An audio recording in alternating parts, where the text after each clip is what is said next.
食の食べられてる。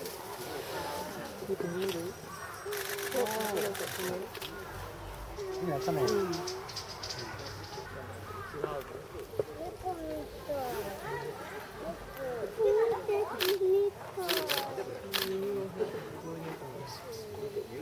子供だ。子供ほとんど猫だ。こいちっこい。大人よ後ろ。親に比べたら全然ちっちゃいじゃん。よかったね。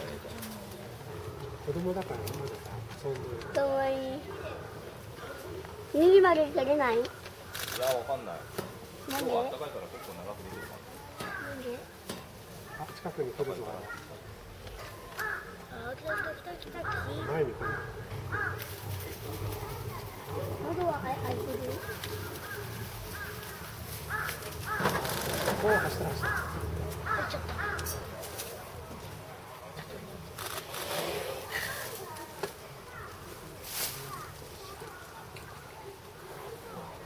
子供？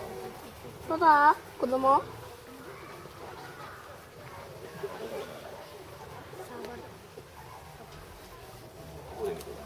どの子が子供？うん。まあ、0歳？これはどれ？本当はサーバルジェットっていう名前だけど、これにはサーバルしか書いてないね。地図にもそうだよ。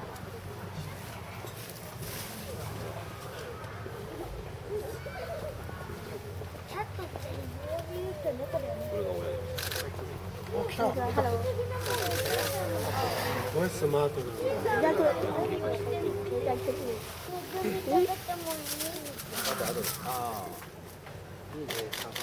それよりびっくり？全然ちびっこいじゃないか、子供の方が。でももう赤ちゃんっていうよりかは子供って感じ。